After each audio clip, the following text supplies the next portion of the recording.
Hi, and thank you for joining us for this episode of the Health Essentials Podcast. My name is Kate Kaput, and I'll be your host. Today, we're talking to psychologist Chivonna Childs about toxicity in the workplace. Going to work every day in a hostile environment can be harmful to your mental and emotional health, which can, in turn, even lead to physical symptoms. Dr. Childs is here today to talk to us about the signs of a toxic workplace and what you can do to cope. Dr. Childs, thanks so much for joining us today. You're very welcome. So I always like to start by asking our guests to tell us a little bit about themselves. What can you tell us about the work that you do here at the Cleveland Clinic? What kind of patients do you typically see? So, I am a staff psychologist here at the Cleveland Clinic, and typically I see patients struggling with anxiety and depressive disorders. Okay, so that makes a lot of sense given what we're about to talk about. Toxic work environments can lead to both anxiety and depression. I'm going to ask you in a moment to go into some examples of workplace toxicity. But first I want to ask, we spend so much of our time working that a toxic workplace can really have a negative impact on our quality of life. Can you explain a little bit what can happen to us mentally and emotionally when we're experiencing a toxic work environment? Like, what kind of effect can it have on our mental health and our well-being? When we're working in any environment that's toxic, we can feel isolated, which means feeling alone. Um, it can lead to depression. It can lead to sleeplessness. It can lead to poor appetite. It can attack our self esteem. It can increase our anxiety as we begin to worry, if we're good enough to be here, if people like us, if we're going to lose our job. That workplace toxicity can take a lot of draining avenues, a lot of rabbit holes that we start to go down as we worry about the workplace in which we're entering on a daily basis. And if you think about it, our workplace is the place that we spend almost more time than we spend with our families. We're there 8 to 10, maybe sometimes even 12 hours a day. So that's going to have a heavy toll on our mental and emotional health.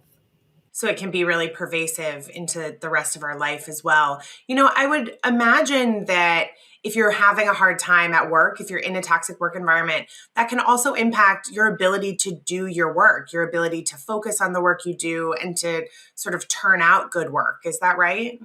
Absolutely. So the thing about the toxic workplace is it's not just detrimental to the worker themselves, it's actually detrimental to the company. Because if your worker is feeling like they're in a toxic workplace, they're feeling isolated. They're probably not going to be as productive, as absentee rates are going to go up because I might start calling off more. And I might start calling off more because physically I really don't feel well. I have a headache. I have muscle tension. I have gastrointestinal problems. My stomach's bothering me. Every time I think about getting up and going to this place that I don't want to be, my tummy does not feel well.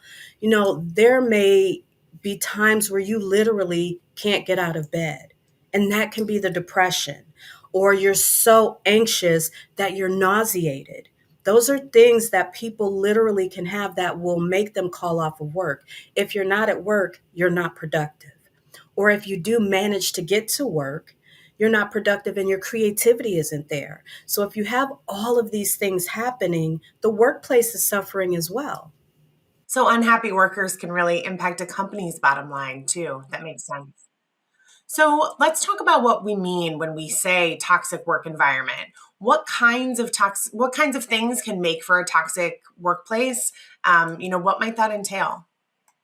So there are a number of things that can make a workplace toxic for any individual, and we can all have our individual experiences. A toxic workplace can have a place where people are feeling bullied. They can either feel bullied by another coworker, they can feel bullied by their boss, they can feel bullied in a number of situations. When we have cliques at work, where there's a group of people who have their own inside jokes, their own, little community, and you're feeling on the outside, that can be toxic for you. If you have a boss that's overly demanding, or that's a helicopter boss and is micromanaging, that can feel toxic because you feel like you can't move. You feel like you're being smothered. if you're assigned a project to work with a team and one member is controlling everything and you feel like, again, you can't move without this person telling you, no, you shouldn't be doing that or this is wrong. Those kinds of situations can also be, it can make the workplace toxic. It can make you not want to be there. It can make you feel uncomfortable. What about kind of unreasonable expectations, right? Like expecting you to be on call all the time, working crazy hours without extra compensation, things like that. Can that count as a toxic workplace? Absolutely. And I think that the people who fall the most into those are new employees and employees who feel like they cannot lose their jobs. You know, people out here are paying their bills. They can't afford to not have their job. And so if an employer knows that and they may be taking advantage and they know that Susan will always pick up the phone. Susan will always pick up an extra shift. Oh, just ask Susan because Susan's going to do it. We're taking advantage of this person, and this person is not going to say no because this person is afraid of losing their job. That's a toxic work environment. So while this person is doing this, she's not spending time at home. She's missing time with her family. She's also missing time on self care. So she can't even balance work life balance. It's not happening because she's always working. In any job, we shouldn't always be working. That's not rational. It's not reasonable. Susan is actually very stressed out and anxious and sad. She doesn't want to be on call all the time. Yeah. Yes, we're going to call her Sad Susan because she's not Oh, happy. sad Susan. So there are some other things that can happen at work that clearly cross lines, like verbal abuse, sexual harassment, and racism. Can you talk a little bit about scenarios like these and how they can impact a person's day-to-day work experience? Absolutely. So there are a few scenarios that I come to think about, um, and I know that I'm talking to an audience that can resonate with this. So I will just ask for people to think about a time where you experienced a microaggression. I can think off the top of my head. I remember one very well for myself, and it wasn't intentional, but this happened almost 25 years ago, and I remember it like it was yesterday. I was in a business meeting, and we were talking about childhood groups that we belong to. And I said, oh, I used to be a brownie. And one of my white coworkers pinched my cheek and said, and you still are. Oh, no. She didn't realize what she had done. It was a microaggression. It was extremely offensive, and she had no clue. Yeah. And I was mortified. I was mortified. I was like in shock and really didn't know what to say. And I had to pull her aside afterwards and let her know that was totally inappropriate. Totally inappropriate. So, those types of things are microaggressions. There's also one that I call the invisible woman. Whether you're the only woman in the room or you're the only woman of color in the room, and the person speaking is giving eye contact to everyone but you, and you feel invisible because eye contact is everything. It is a nonverbal form of communication. If I am giving you eye contact, I am saying to you that I see you. You mean something to me. You're important to this meeting. Oftentimes, that eye contact is not given to a person of color or if she's the only woman. And so you feel invisible. The other thing that happens in those types of meeting is that marginalized or that person of minority status will have a great idea and it's not acknowledged. But the majority person in that room will say the very same thing, and kudos are given, applauds are given. It's a wonderful idea. And the marginalized person is sitting there going, I just said that 20 minutes ago. And so you feel like your ideas are stolen.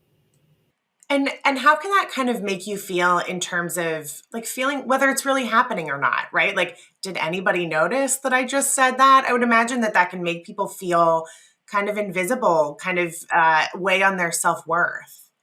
It can definitely it can make you question, like, again, am I imagining this? maybe this didn't happen the way I thought it did. And then you're sitting there already having experienced a microaggression, already in a toxic type of workplace, and then you're having to go through this in your head. So you're going through multiple levels of things throughout your day that a lot of other people don't have to go through. The same with the sexual harassment. Somebody saying something and it's not overtly sexual, but you feel uncomfortable. If you're feeling uncomfortable, there's a problem. But you're sitting there thinking, well, maybe he didn't mean it, or maybe she didn't mean to touch me that way. If you're having to do those things and you're feeling uncomfortable, follow your gut. We have intuition for a reason. Listen to your body, listen to your senses. And if you feel it's a problem, tap a trusted colleague, tap a trusted coworker, and check in. Ask. That's what colleagues are for. Again, a trusted colleague. That's what colleagues are for. So that you know you're not alone. Build a trusted support system that you can go to. I think that's actually a really good segue into the next question. That sometimes toxic workplaces aren't as clear cut, right, as abuse and harassment. It's more of a feeling you get when things just don't feel good. People are doing things that make you uncomfortable and you kind of can't figure out why. Are there any other examples that you can give us of this kind of workplace toxicity, or ways that you can kind of determine whether they're really happening or not? You know, or are you just being too sensitive, right? Because oftentimes these things are sort of presented as, oh, I'm just joking. It's just a joke. It's no big deal, right? What do you do in those scenarios? Again, follow your gut. If you are feeling a certain type of way about something, if it is bothering you, check in with another trusted colleague, run it by them. And because if it's happening to you, 9 times out of 10, it's happening to someone else or someone else has witnessed it. So I would check in just to bounce it off somebody else. And if it continues to bother you, follow the chain of command. Don't jump over anybody's head unnecessarily, but follow the chain of command and see what that looks like. Speak up for yourself and advocate for yourself. There should always be an HR representative to go to, and look at how they're treating their employees. If they're just treating them like resources, problem. If they're treating them like valued people, great. That's what you want. And so looking for that. And another thing that I've just learned through working in different places and being in a toxic work environment is document, document, document. If something is happening and you're not sure and it's making you feel like, okay, I don't know if this is me, if I'm making this up, if this is my perception, or is this really happening? Document time, date, quick bullet point of what happened. And just keep your own journal. Now, what if you work in a place where there is no HR? Maybe you're at a very small company, or you don't have an HR department that you trust. Are there any other options for coping with toxic work environments? So in those situations, self-care is pivotal. Even if they do have HR, even if it's a corporate organization of 5 million people, self-care is going to be pivotal no matter where you are. My whole premise, my idea is that when you can, because sometimes we can't, let's just be fair, work should be left at work, even if you're working from home, because a lot of us are working from home and toxic workplace stuff still happens when you're working from home, because we have group chats where people are still gossiping in the group chats, or we know that they're chatting offline about certain things, or we still feel left out because we're in a Zoom meeting and one person has the power to mute everybody so you don't get to speak up. So we have to be inventive about the ways that we still advocate for ourselves. Learn to use the raise the hand thing in your Zoom. We can still be heard. We can still be seen. But making sure that you have self-care. What do you like to do for yourself on your off hours? Are there massages? Are there mani-pedis? What's your self-care toolbox look like? Do you meditate? Even at work, when you have your 15-minute breaks, your lunch breaks. You can find a 5-minute meditation on anxiety, depression. You can find a 5-minute meditation on anything. Pop your earbuds in. Nobody has to know what you're doing, and listen to your 5-minute meditation. Do a 5-minute deep breathing exercise, but take that time for yourself.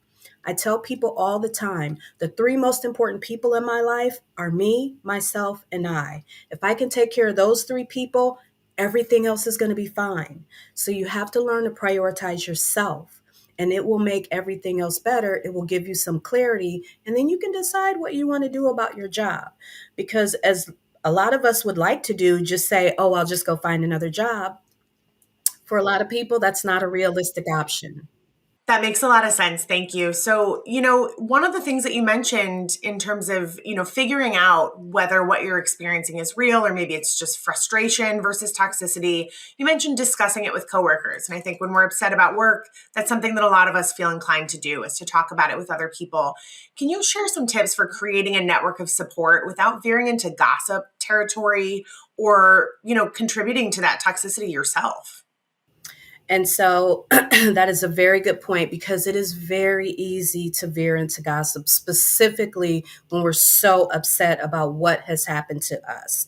So, my suggestions would be to speak about the incident, not about the person, to be very careful of who you're speaking to and making sure that you have a trusted person that you are speaking to, and to keep your circle tight, to keep it to like two or three people that you trust, that you know is not a gossiper themselves, and that they're going to keep what you say in that circle. And again, not use names, no blaming, just stating the facts. We're not going to assign anything to anybody. What happened, how you felt, what you want to do about it. And I like that. Keep your circle tight. You're not running it by everybody. You're picking one or two people who you Right, know that you really trust, and you can say, "Hey, can you weigh in on this for me?" right, Not not, "Hey, can you join me in talking badly about a colleague who I think did something," but about the situation right. itself. So, what about when it feels like the toxicity is coming from one person, right? I think we've all been there. You have one colleague who Yes. feels particularly toxic. Maybe they're the gossip. Maybe they're really mean to you at work. Maybe they're volatile. Can you share any tips for respectfully and professionally distancing yourself from a problematic coworker who you still have to work with? So in the beginning, you can just try to like change the subject. Don't indulge. Don't, commiserate with them on that because it's easy to get sucked in. Again, especially if you're new, try not to join in. If they continue to go on, excuse me, you can let them know that this is not a comfortable space for you. This is not something that you would like to indulge in. If they continue to do that, you can just be upfront with them. This is not something that I want to do, and remove yourself from the situation. We teach people how to treat us. If we are not a part of something, fire can't burn without fuel. So you starve the fire. Walk away, and then they have to find someone else to do that with. But you can remove yourself from the situation without being rude, without disrupting the relationship if there's going to be one. But they're choosing not to have a relationship if they choose to continue to gossip, if they're not going to respect your wishes for not gossiping with you or around you. I like that we teach people how to treat us, where it's like if someone knows that you're not a safe space for them to gossip because you just Yeah. won't put up with it, then they're not going to come to you in the first place. I like that.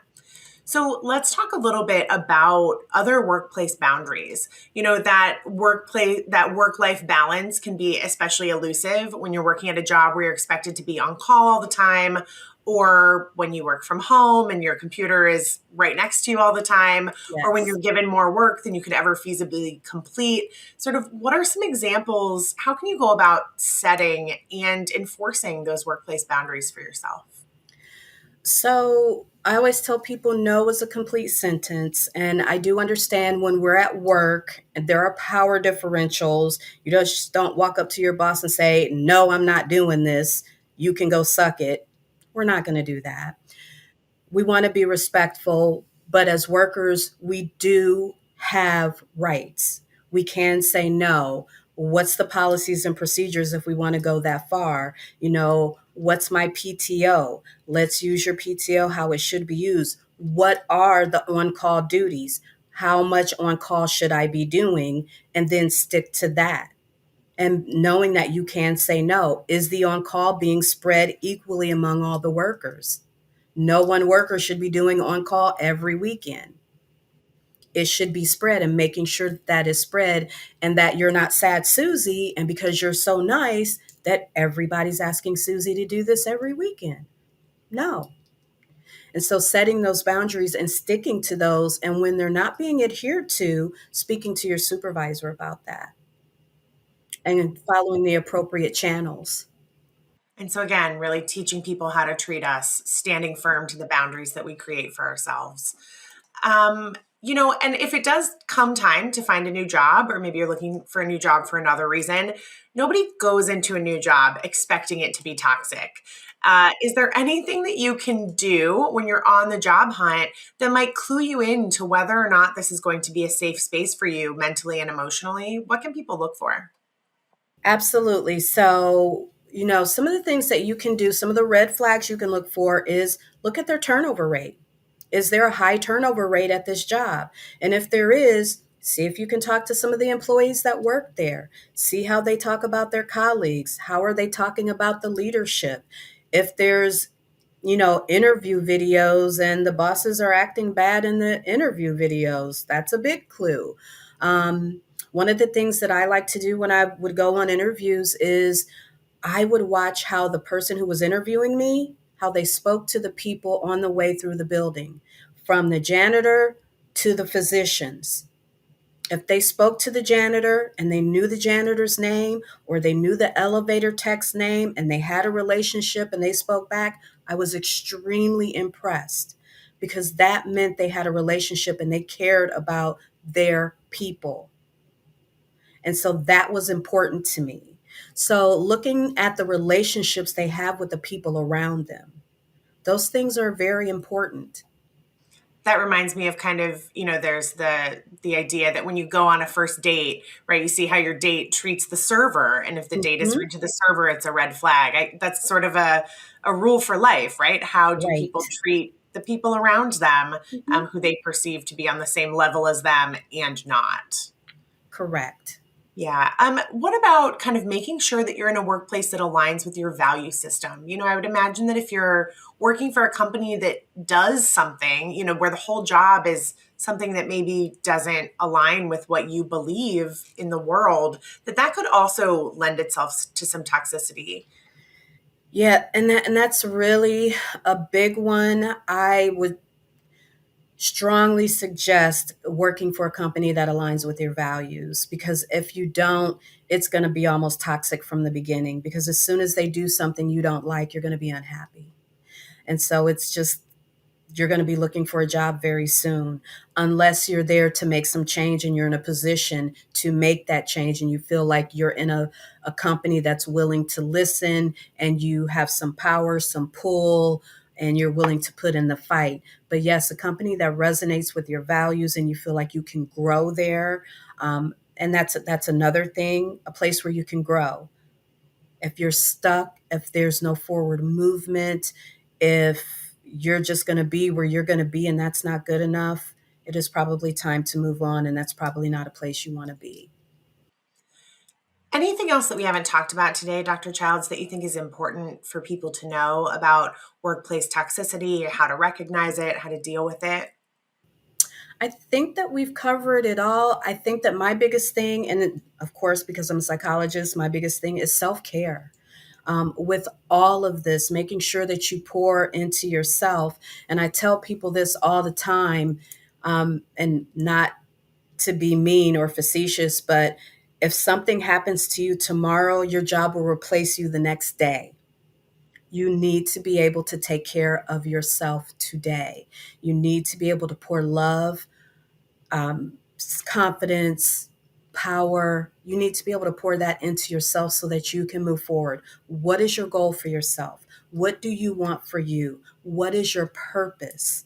What are you here to do?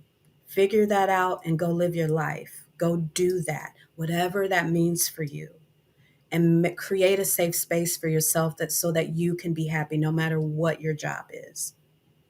That would be my goal. I think that's a perfect note to end on. Thank you so much. Dr. Childs, thank you for being here with us today. Thank you for having me. I enjoyed this so much. Thank you. If you would like to schedule an appointment with Cleveland Clinic's Center for Behavioral Health, please visit clevelandclinic.org/behavioral health or call 216-636-5860. Thanks so much for joining us today.